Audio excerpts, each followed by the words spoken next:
Good Friday morning, everyone, and welcome into today's daily Bible reading for May the 17th. Today we are reading together the 60th Psalm.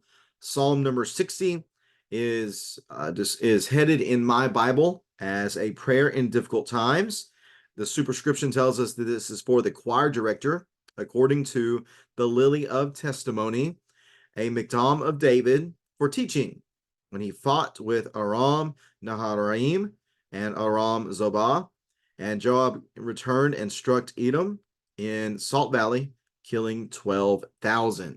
So just reading that, we can connect then this psalm with the historical context that is given to us in 2 Samuel chapter 8 and also 1 Chronicles chapter 18.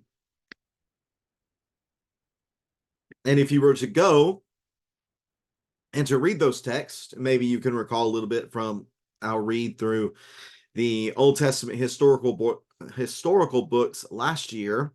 If you go back and read those texts, you come away thinking, man, this psalm is going to be probably a psalm of praise, probably a psalm of thanksgiving for all the many victories that David achieved by God's grace and through the strength God provides. And yet, recall that I just said that the title in my Bible is Prayer in Difficult Times. So what does that mean? How could this be a psalm about prayer for difficult times, and yet the text that we read or that we read, the historical context, again, 2 Samuel 8 and 1 Chronicles 18, show things going well?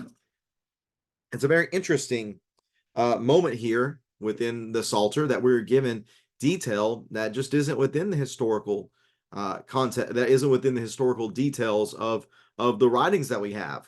As we go through and read this text, we're going to see that there is a moment of despair and hopelessness almost from the perspective of David here. So there are some things that went on behind the scenes from the text that seem to have spurred on this particular psalm. I would classify this psalm as a psalm of lament, and really it's a community lament because it seems like they're having some struggle in some of these battles that they are fighting. And this is David expressing his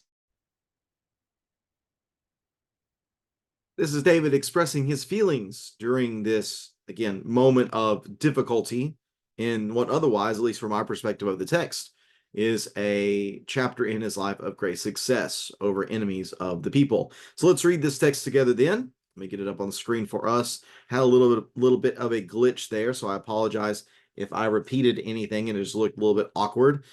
Internet isn't exactly wanting to cooperate very well with me today, but nonetheless, let's read together here Psalm number 60, beginning in verse number 1. Psalm number 60 and verse number 1. God, you have rejected us. You have broken us down. You have been angry. Restore us. You have shaken the land and split it open. Heal its fissures, for it shudders. You have made your people suffer hardship. You have given us wine to drink that made us stagger. You have given a signal flag to those who fear you, so that they can flee before the archers. Selah. Save with your right hand and answer me, so that those you love may be rescued. God has spoken in his sanctuary. I will celebrate. I will divide up Shechem. I will apportion the valley of Succoth. Gilead is mine. Manasseh is mine. And Ephraim is my helmet. Judah is my scepter. Moab is my wash basin. I throw my sandal at Edom. I shout in triumph over Philistia.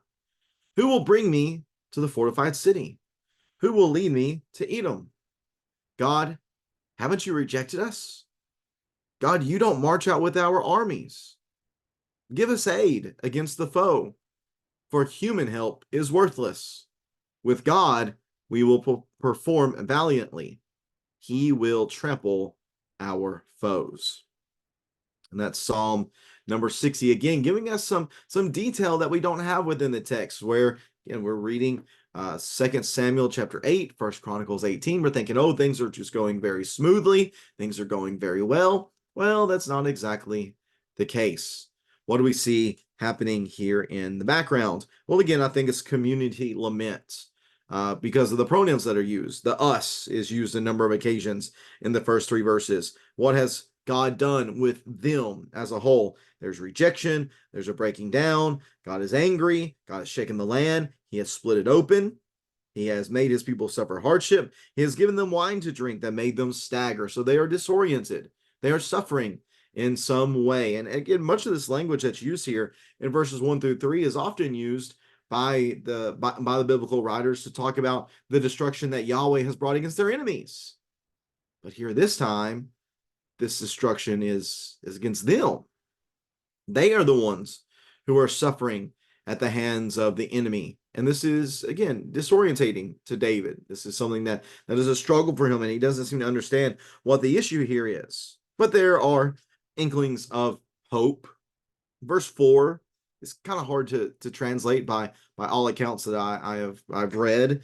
It could be a statement of judgment, it could be a statement of hope. I think the way the CSB renders it is more of a statement of hope, that you have given a signal flag to those who fear you so that they can flee before the archers. That seems to be a word of deliverance. And then there's the request from David to save with your right hand and answer me so that those you love may be rescued. Yes, we're in a difficult spot, but we are calling out to you, God, to deliver us. In verses 6, 7, and 8, we see here in verses 6, 7, and 8, we see Yahweh speaking, and it says that he's speaking in his sanctuary, which could also be rendered he's speaking in his holiness, or he's speaking in his holy nature. And this is what Yahweh's saying. Yahweh saying that I will celebrate, I will divide up Shechem, a portion, Valley of Succoth, Gilead is mine, Manasseh is mine, Ephraim is my helmet, Judah my scepter, Moab is my wash basin. I throw my sandal at Edom, and I shout in triumph over Philistia. This is a reminder of important truths, really getting into God's sovereignty, that he's the one that's doing this, whether it's in the north with Shechem, whether it's east of the Jordan with Gilead and Manasseh, whether it's west of Jordan with Ephraim and Judah, whether it's people kind of on the outer extremes of Israel's territory with Moab, Edom, or Philistia. God is sovereign over all of this. But notice the contrast as well between God's people and the nations, that Ephraim and Judah are the helmet and the scepter, but Moab is a wash basin. And he says, I throw my sandal at Edom. So this is even just recognizing again who God is for and ultimately who he is against.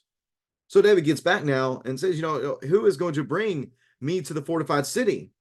Who will lead me to Edom? God, haven't you rejected us? God, you do not march out with our armies. But here's the request again, to give us aid against the foe. For here's the main point here, it seems. This seems to be the acknowledged reality that really sets them up for this strong close. For human help is worthless.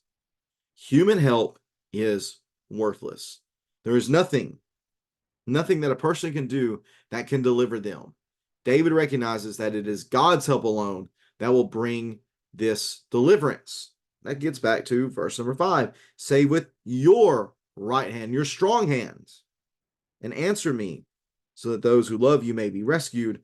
With God, we will perform valiantly. He will trample our foes. So here's this idea that we've talked about on a number of occasions, not just in the Psalter, but reading through the historical books again last year. Who is it that really has the victory? Often the writers write as if Israel is the source of victory.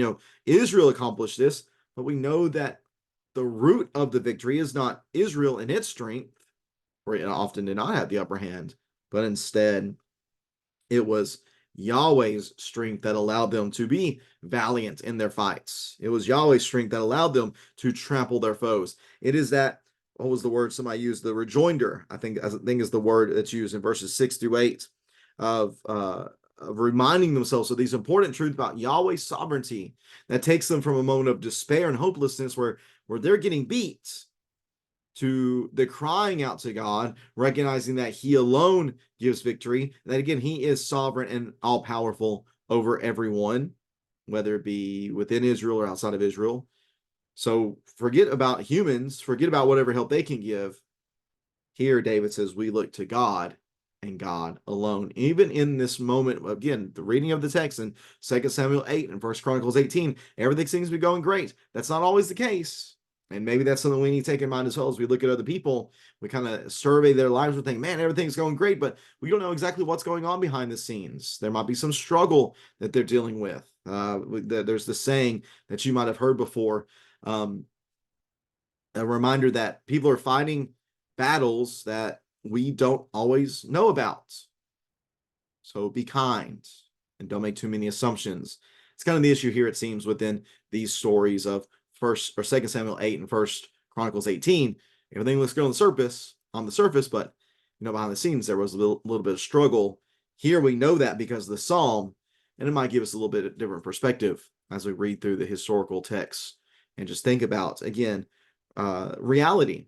It's not always as great as it seems. So in those moments, what do we do? Do we turn to people or do we turn to God? May God help us to always turn to Him. If you have any questions or comments about this psalm, please feel free to leave that in the comments section below. And I appreciate you taking some time reading along with me today. I apologize that things might seem a bit disjointed. I don't know what this video is going to look like or what the audio is going to look like. There might be some words repeated. I apologize. I tried to remember what I was saying whenever the recording cut in and out a little bit, but just one of those things that happens from time to time. Again, thanks for tuning in today. Looking forward to being with everybody on Sunday. We'll be continuing our march through Mark's Gospel. Very much looking forward to that study in our worship assembly. And looking forward to reading with everybody on Monday as we read together Psalm 61, Security in God. Psalm 61, Security in God. Again, this is a Psalm of David. Looking forward to reading that with you then. Take care and God bless.